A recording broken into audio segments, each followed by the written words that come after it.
pessoal da Unitas Fratum. Unitas Fratum. O professor John Wycliffe, enquanto mestre da Universidade de Oxford, influenciou através de seus ensinos um grupo de alunos tchecos. Esses rapazes levavam estudos de Wycliffe para casa na Morávia e Boêmia e se aprofundavam. Quer dizer, eles iam lá estudar na Inglaterra e quando vinha a Alemanha, aquela região, a Alemanha, Polônia, aquela região ali onde ficava a Morávia, a Boêmia, eles traziam esses ensinos do pastor Wycliffe. John Hus também contagiava a fé da região com sua pregação agressiva, o que lhe custou a morte na fogueira, após uma determinação do Concílio de Constança. No espaço de 41 anos entre Wycliffe e Hus, se estabeleceu uma igreja protestante florescente. E foi antes da reforma na atual República Tcheca, cujas regiões principais eram a Boêmia, ao redor da capital Praga, a Morávia no leste. Veja que o Wycliffe, né, e o John Hus diretamente influencia para que uma igreja que fosse paralela à oficial pudesse de alguma forma protestar. O episódio de Hus trouxe um sentimento popular e a Boêmia, uma região com uma área de 52.750 km² e limitada pela Alemanha a oeste, a Polônia a nordeste, a província da Tcheca na Morávia a leste e a Áustria ao sul, revoltou-se e assim formaram uma igreja evangélica conhecida como Unitas Fratum, União dos Irmãos. Em 1620, na batalha onde a Áustria venceu os tchecos, uma das retaliações era matar os cristãos e muitos foram mortos covardemente.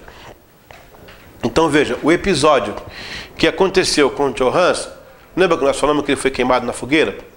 Isso revoltou as pessoas, eles ficaram revoltados. E essa revolta animou-os a afirmar então essa igreja protestante. Já havia os ensinos de Wycliffe sendo consumidos pelos tchecos lá, e agora na mesma região esse pessoal se revolta contra a morte de Hus e então cria essa igreja chamada Unitas Fratum. Seguiu-se um período de silêncio profundo e tudo indicava que os evangélicos foram desaparecendo. Por quê? Por causa da perseguição, da matança do governo, parecia que esse pessoal tinha desaparecido. No entanto, Deus nunca abandona a sua obra. Amém? Em meio à frieza e abatimento das lutas, Deus levantou um jovem pastor de ovelhas, Cristiano David, e este reanimou o grupo. Ao ler a Bíblia e conhecer detalhes, foi impulsionado a sair pregando. Na verdade, houve um despertamento, entretanto, trouxe mais perseguições ao povo de Deus. Na verdade, esse Cristiano David era católico, mas era um católico fervoroso. Ele começou a ler a palavra, orar demais. Olha, quem lê a palavra e ora demais, Deus costuma usar, entendeu? Amém? Quem lê a palavra e ora demais, costuma usar. E esse rapaz, ele reanimou aquela turma ali, só que ele provocou um pouco mais de perseguição. Mas foi de Deus. Diga, foi de Deus. Foi de Deus porque nessa perseguição ele teve que procurar auxílio, procurar socorro. E aí vai acontecer o quê? Deus vai apresentar ao conde, a história aqui está parecendo um filme. Nós começamos com o conde Zinzendorf e agora já estamos na perseguição da igreja que nasceu devido à morte de Hus, com os ensinos de Wycliffe. Agora tem um David no meio. O que vai acontecer agora? Deus vai fazer com que o Cristiano David e o Zinzendorf se encontrem. E nesse encontro vai nascer a Igreja Morávia, que vai trazer um grande reavivamento. Presta atenção agora no desenrolar dessa história. Assim, por divina providência, David foi apresentado ao conde Zinzendorf pelo amigo pastor Ruth, que servia na fazenda de Nicholas. Foi aí que a história dos morávios inicia, pois o conde comoveu-se pelos irmãos perseguidos e abriu as portas da sua propriedade para recebê-los. Na ocasião, 5 famílias foram resgatadas da morte depois de viajarem 12 dias ao chegar à vila Bethel. Interessante. O Nicholas, eu já falei para vocês, ele era um conde, ele era um estadista. Alguém conhecia essa história dele? Não. Mas alguém ouviu falar dos morávios. Mas não tinha ideia que a história era essa, né? Então, este homem, ele era um estadista. Por ser um estadista, ele possuía algumas ilegalidades em relação ao governo. Mas além de estadista, ele era um crente. Ele era um crente fervoroso de Deus. E nessa luta da Áustria com os tchecos, a Áustria venceu e matou muitos cristãos. Ele ficou sabendo disso e agora vê esse rapaz pedindo refúgio pelas famílias, ele se comove. Ele entrega uma parte da fazenda para receber esse pessoal. Reservaram uma colina para os refugiados e com amor fez uma boa recepção. Foi este lugar que deram o nome de Herrhut, que significa refúgio do Senhor. Depois outras famílias agregaram-se ao grupo e o grupo cresceu. Muitos irmãos perseguidos por sua fé foram sendo recebidos, tais como os da Fratrum, anabatistas, calvinistas e outros, o que não deixou de criar celeumas. Porque olha, você começa a receber calvinistas, arminianos, começa a receber gente de tudo quanto é lugar e criar alguns tipos de celeuma, né? Uns bebem vinho, outros não. Uns fazem isso, outros não. E aí vai. O fato era que a linha de Herrhut era luterana e houve divergência entre eles. No calor das discussões, o líder do conflito chegou a comparar Herrhut à Babilônia. Olha, puxa vida, já teve um modo de recebê-los que ela criou confusão. Interessante que depois de toda a graça de Deus, algumas pessoas se deixaram levar pelos desvios do perturbador. Até mesmo David, o pioneiro de tudo. Ó, até o rapaz que começou tudo, deixou se levar. Até que o líder enlouqueceu. Foi internado no manicômio. Mesmo assim, o movimento ainda se expandiu. Zinzendorf, porém, não deixou se abater e deu continuidade ao seu projeto. Dividido entre as estações do inverno, no inverno trabalhava como conselheiro real em Dresden e no verão zelava da fazenda. Enquanto isso, a igreja da Vila Bethel dava frutos com o trabalho do pastor Ruth. Herrhut continuava a receber os perseguidos por causa da fé e a única condição exigida era observar a confissão de Augsburg. Confissão de Augsburg. Era uma confissão luterana. Então veja, ele recebe através do pastor Ruth o Cristiano David. O Cristiano David diz: olha, Conde, a gente está com dificuldade porque estão matando gente que serve a Deus. E ele, como estadista, um diplomata, falou: não, traz para cá, eu vou dar todo apoio. Então, talvez porque ele fosse uma pessoa influente do governo, não fosse perseguido, né, ao ponto de entregar os irmãos que estavam ali. Ele recebe esses irmãos, só que nessa perseguição, nesse refúgio, irmãos de vários lugares vinham para aquela região. Mas cada um tinha sua forma de pensar sobre alguns pontos bíblicos, doutrinários, comportamentais. Isso virou um barril de pólvora, né? Então ele vai ter que criar uma linha, já que estão na minha propriedade, já que estão aqui comigo, então tem que andar mais ou menos aqui, ó. E ele então dá para eles a confissão de Augsburg, que é uma confissão luterana. E eles vão tentar, mas vai melhorar. Vai ter uma outra proposta que vai melhorar. Com o crescimento iminente, pois não. Não sei o que é celeumas. Celeumas é intrigas, confusões. Criar uma celeuma, que chama. O cara está criando uma celeuma, né? É intriga, confusão, desavença. Entendeu? Com o crescimento eminente, Zinzendorf decide arrumar a casa. Então, no dia 5 de agosto de 1725, convocou uma reunião. Nessa reunião, ele falou sobre assuntos de fé disciplinar, como, por exemplo, o pecado do separatismo. Logo a seguir, sendo o senhor feudal, deu algumas ordens e proibições. E, por fim, estabeleceu uns estatutos para a constituição de uma sociedade religiosa voluntária. Então, como ele tinha ele percebeu que muitas famílias se agregando, já virou ali um grupo que precisava de uma certa liderança. Então ele vai além da Carta de Augsburg. Ele agora estabelece algumas regras para aquele povo seguir. E essas regras não eram só regras espirituais. Ela tinha também várias outras coisas embutidas, porque ele era senhor feudal, e como todo senhor feudal, ele tinha suas regras, suas limitações, os deveres para as pessoas. Registra-se que tudo foi recebido com alegria, e até uma oração de mãos dadas foi realizada sobre a promessa de obediência. Um fator marcante para a época foi que, mesmo sendo arredentário, prometeu que seria pessoas livres em sua propriedade. Olha que interessante. Ele como um senhor feudal, recebeu as pessoas e disse, ó, ninguém aqui é escravo. Vocês vão ser livres aqui dentro. Muito interessante isso. Assim, naquele dia, foram eleitos 12 homens para a supervisão da congregação. E dentre eles 4 para servirem como ancião-mor. Entre eles o próprio Cristiano David, agora recuperado. Lembra por que ele foi recuperado? Porque ele foi atrás daquele cara que fez a confusão na época. O cara ficou doido, foi internado. Aí ele caiu na real e falou, não, estava errado, né? Voltou então para o grupo e o Zinzendorf considerou ele. Viu? Ele foi, de certa forma, desviou, né? Mas ele volta e o Zinzendorf considera ele. Deus foi encaminhando as coisas.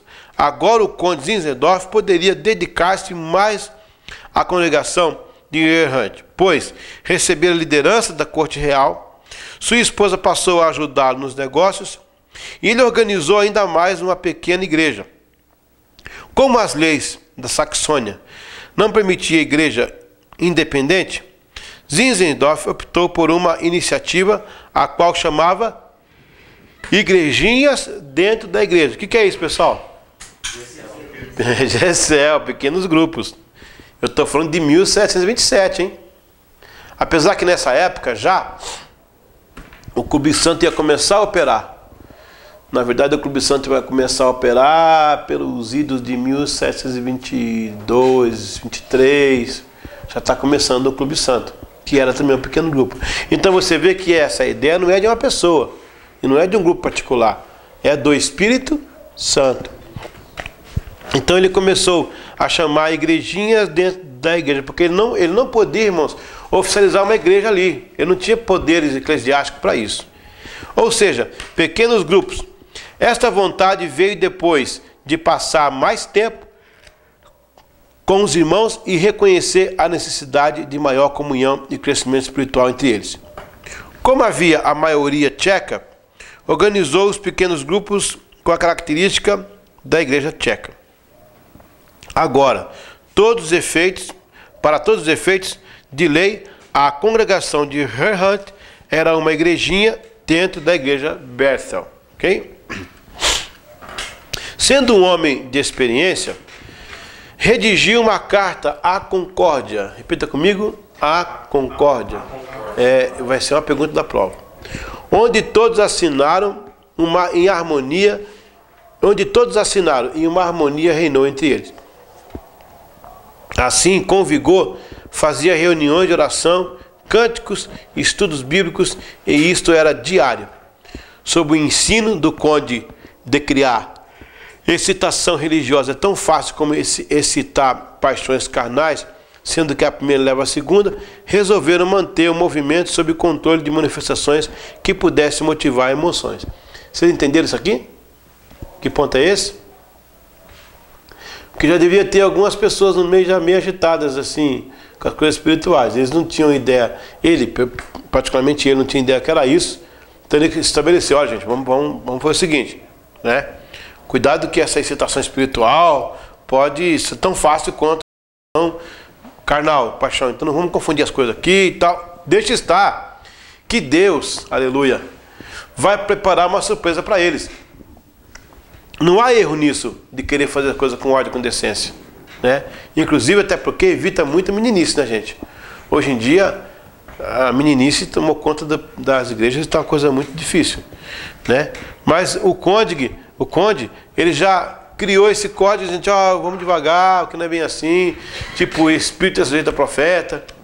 Mas olha o que Deus vai fazer com ele. Aleluia. O que eu quero que ele faça com a gente. Amém? Aleluia. O pastor Roth fez algo memorável.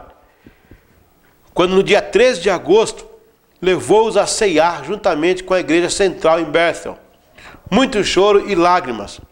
A honra foi dada ao conde Zinzendorf para fazer oração de confissão, pedindo perdão mediante o sangue de Cristo. o livramento de toda cisão e a bênção de uma união de coração, para que pudessem ser bênçãos para os outros. No dia 13 de agosto, eles então tiveram a ideia de fazer uma Santa Ceia conjunta, porque até então eles não tinham tido essa Santa Ceia ainda. Por quê, irmãos?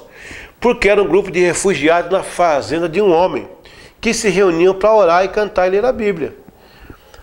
Eles eram reconhecidos pela igreja de Bethel porque o conde pertencia à igreja de Bethel. E transformou aquela pequena igreja numa congregação. Agora o pastor Ruth, ele vai trazer este grupo para fazer a primeira Santa Ceia, seria a Santa Ceia da Unidade. Então essa ideia já é dos moráveis, né? Santa Ceia da Unidade. E leva eles lá para Bethel, no dia 13 de agosto de 1727. Não é isso? O que acontece?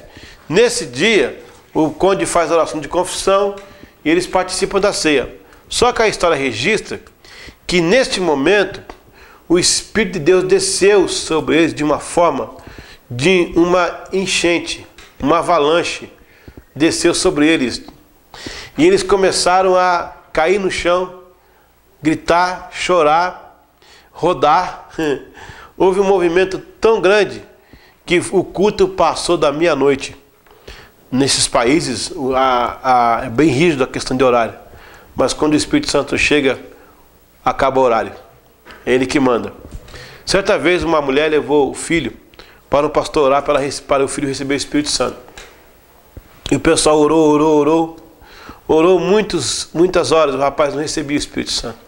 Até que eles cansaram de orar e a mãe disse: bom, fica para uma outra ocasião, porque o meu filho tem que pegar o trem, o ônibus, né?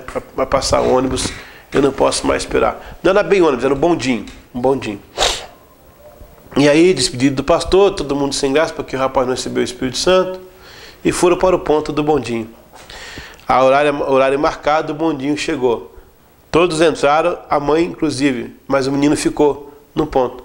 E a mãe dizia, e o maquinista, o driver, dizia: vamos, temos horário. E ele começou a tremer, começou a chorar, começou a ser cheio de Espírito Santo.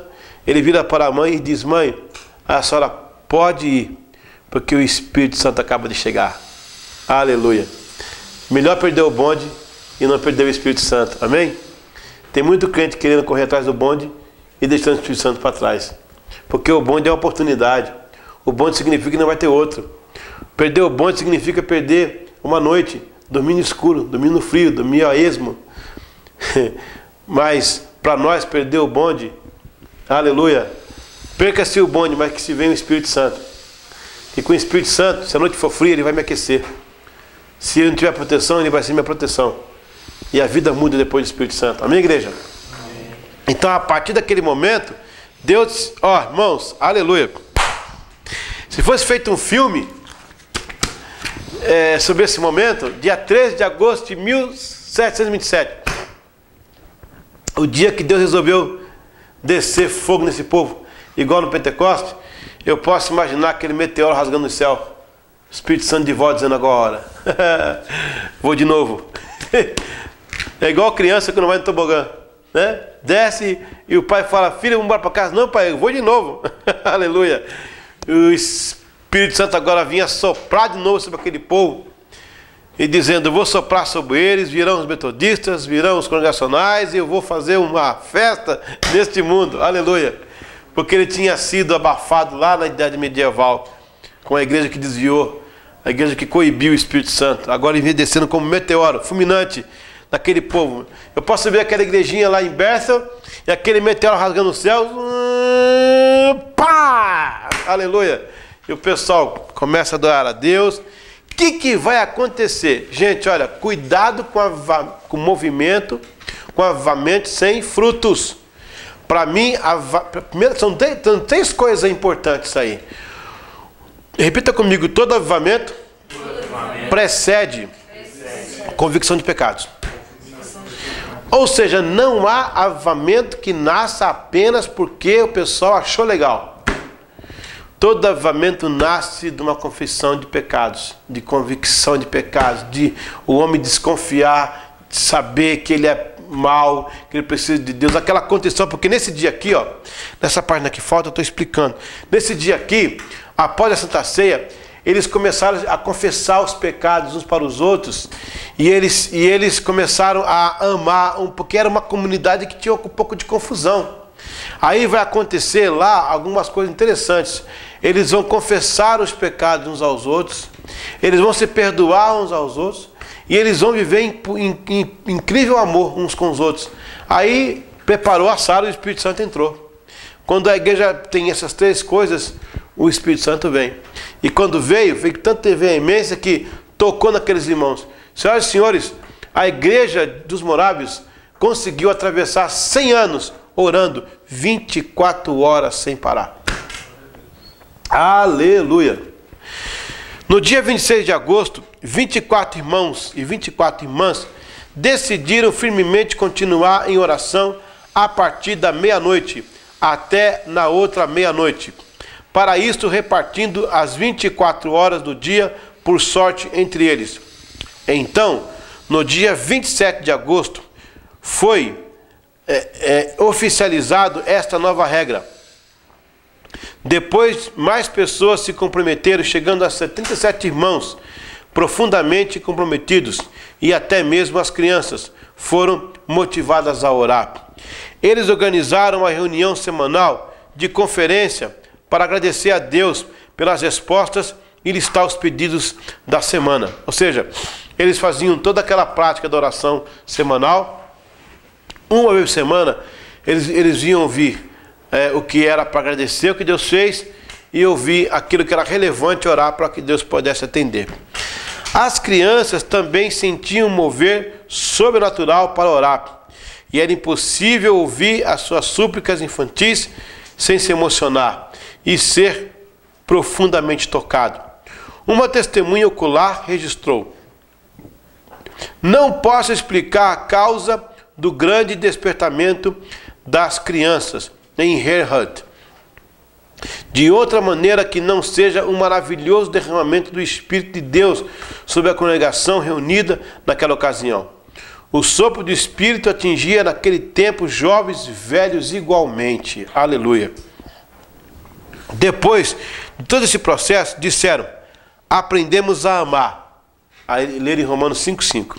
Na ocasião da primeira ceia de unidade, não houve manifestações especiais. Entretanto, foi mais um avivamento autêntico. Confissão de culpas, reafirmação de amor uns com os outros.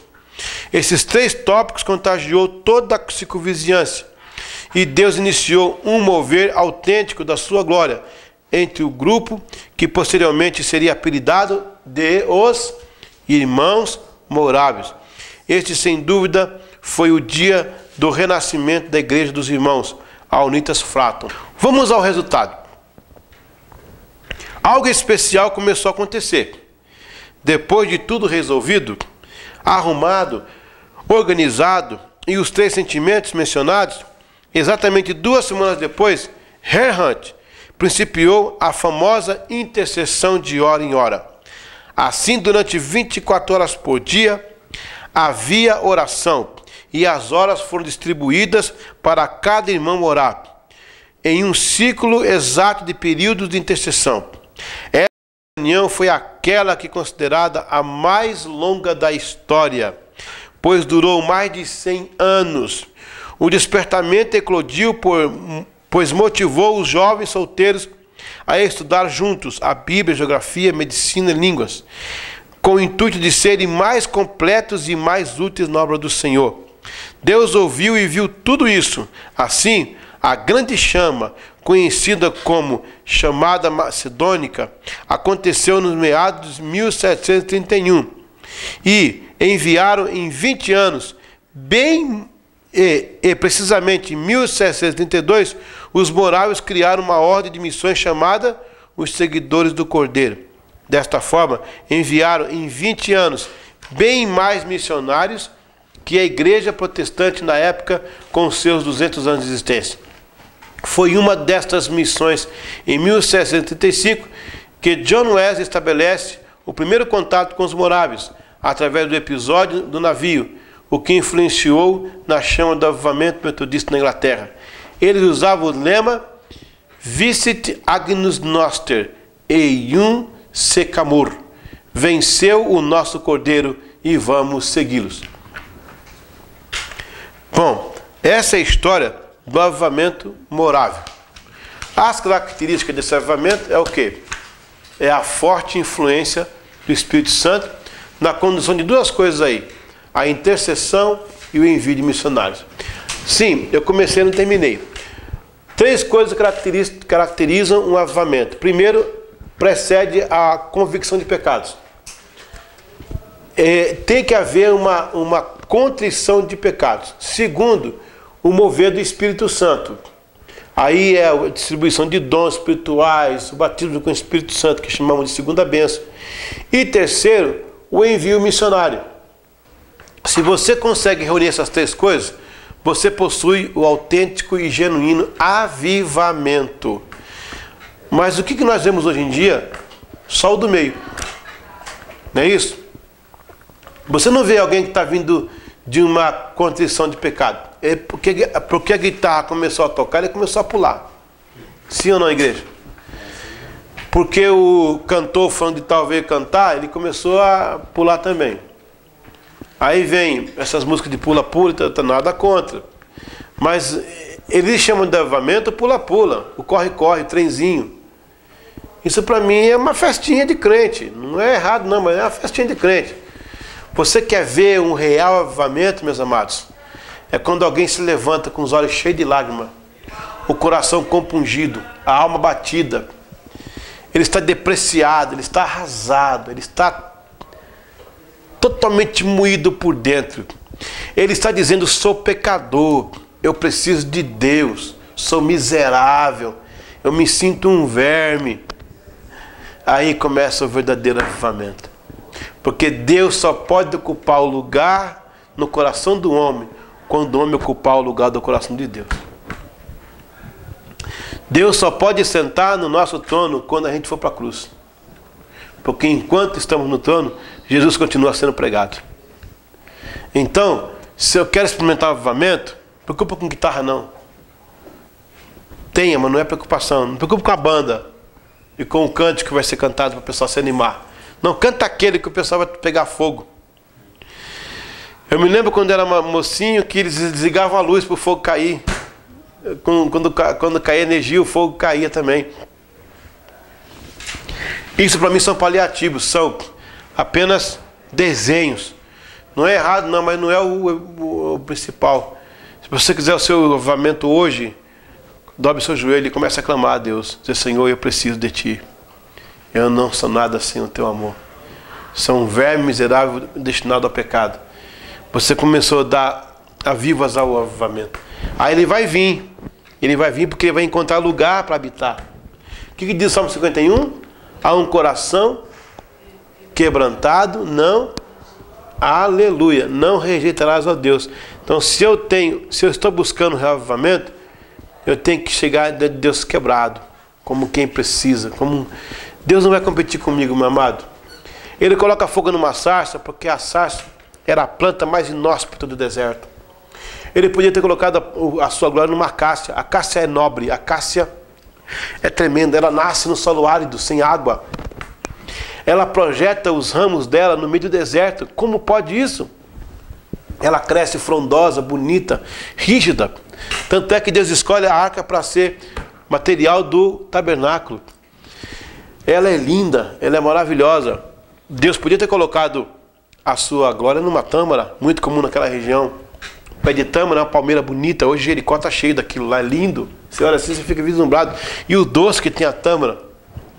Deus olha e fala: não, se houver doce, vão dizer que foi da tâmara. Se houver beleza, vão dizer que foi a palmeira. Se houver rigidez, vão dizer que foi a acácia. Se houver estrutura para aquecer no deserto, vão dizer que foi a acácia. Eu vou escolher a sarça, que ninguém gosta, que é uma árvorezinha que não cresceu, ela é nanica, ela é frustrada. É uma árvore que é uma vizinha que não tem fruto, que muito mal dá flor, dá folhas, que não dá flor nenhuma, que ninguém decora a casa com ela. é sobre ela que eu vou colocar a minha glória. Deus te escolheu do nada. Deus te escolheu e, pastor, qual vai ser o momento que você é usado?